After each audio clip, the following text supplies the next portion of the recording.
Madali lang malaman kung ano yung binavalue ng isang tao by checking his or her budget. Ibig sabihin, kung paano niya minamanage ang kanyang pera. Dahil nga pinaghirapan mo yung pagkita doon sa pera, dapat lamang hindi ito basta-basta winawaldas.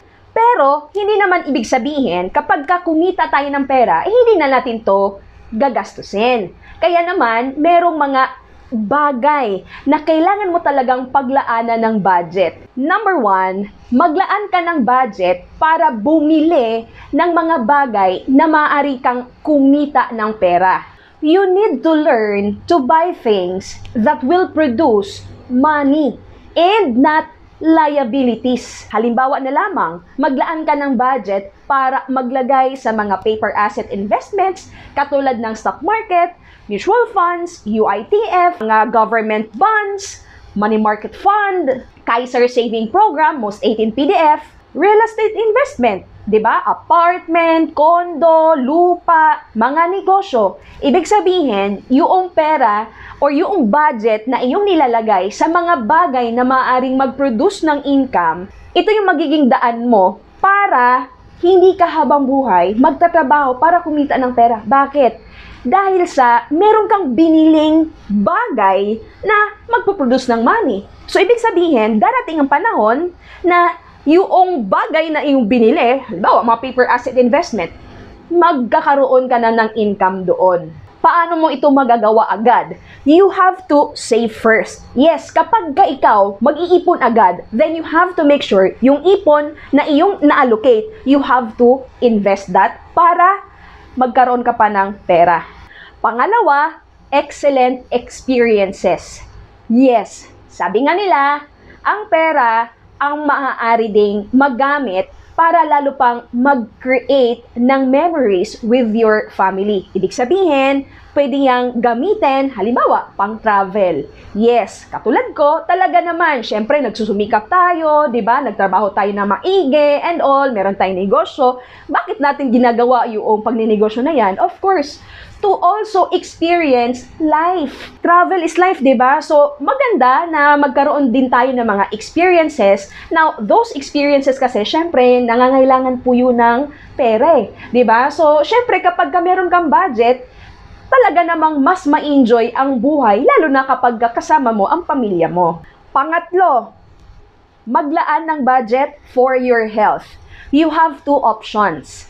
You can spend money on your medications, di ba? Hospital bills, pagdating ng araw, or you can spend money on those things or food na healthy.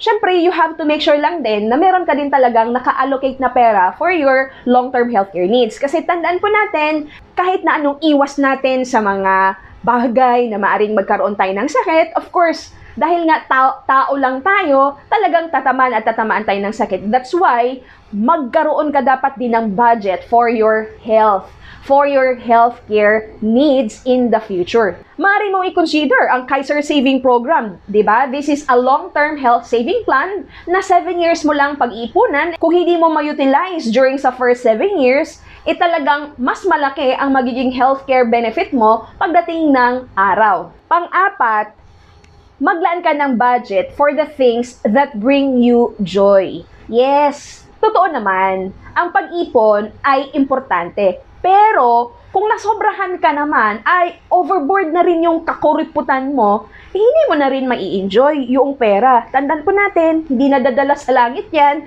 Kaya naman, you have to make sure na balance. Siyempre, may mga bagay din tayong nais na magkamtan, di ba? Basta meron ka lang budget for that, bilhin mo. Hindi naman ibig sabihin na gumastos ka doon sa mga ilang bagay that you want, talaga namang bulagsak ka na. Ibig lang sabihin, binili mo yon dahil isa yon sa mga bagay na maaaring makapagbigay kasiyahan sa'yo. Pero syempre, hindi naman yung sobra-sobra na, di ba? Every month na lang, meron kang branded na bag. Kasi itong branded na bag ang magpapasaya talaga din sa akin. Every month na lang, di ba? Meron kang branded na mga shoes or whatever na mga upgraded na mga gadgets. Hindi naman po tama yan.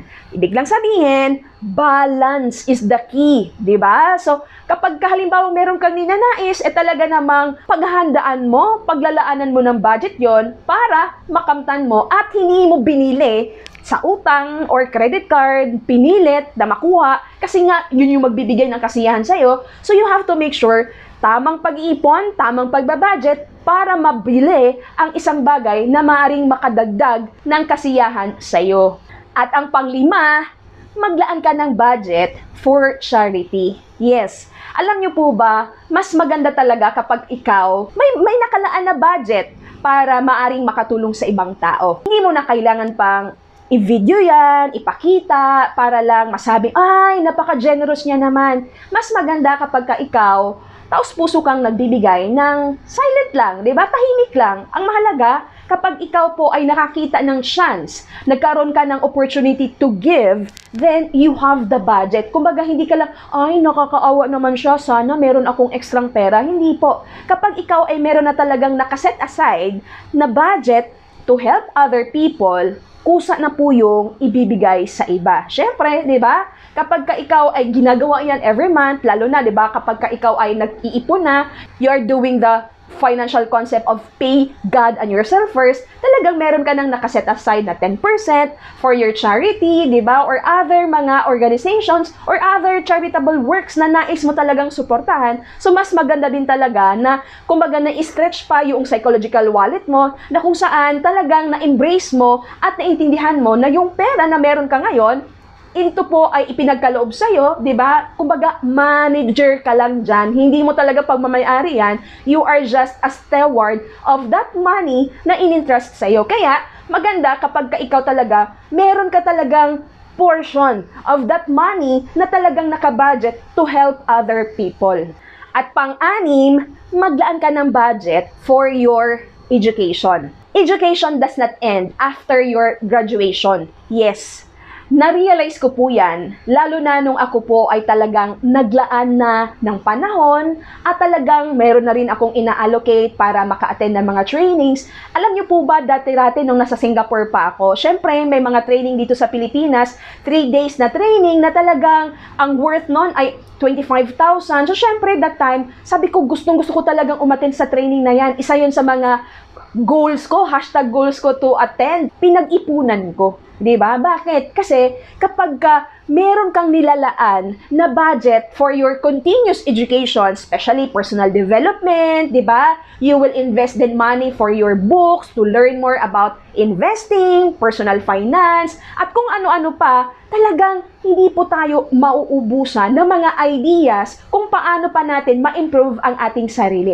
At kapag ikaw po ay maraming kaalaman, syempre, mas dadami kasi yung capacity mo to earn. Why? Nagkakaroon ka ng idea doon sa mga trainings, doon sa mga workshops, na, pwede pa palang gawin ito. Diba? Malalaman mo, oo nga, no, talagang trap yung employment. Maari kang makawala sa trap na yon. Bakit? Nagkaroon ka ng mindset, because you invest in your education. That's why, nung natuto ako about investing sa stock market, investing sa real estate, investing sa mutual funds, sabi ko, ang dami ko nang alam. Diba? Kaya lang, syempre, paano ko yun ma-execute? Paano ko yun magawa? So, syempre, dahan-dahan. Ang mahalaga, meron ka ng knowledge. Kumbaga, kapag may knowledge ka na, maghanap ka ng paraan para ma-execute mo yung mga learnings that you get from all those workshops, from all those paid trainings or seminars, kasi mahalaga kapag meron kang ininvest na time at money sa mga education,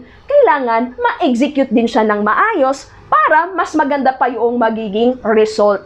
I hope you find this video informative. If you do, kindly share this video to your families and friends para sila din ma-aware sa mga importanteng bagay na paglaanan ng budget.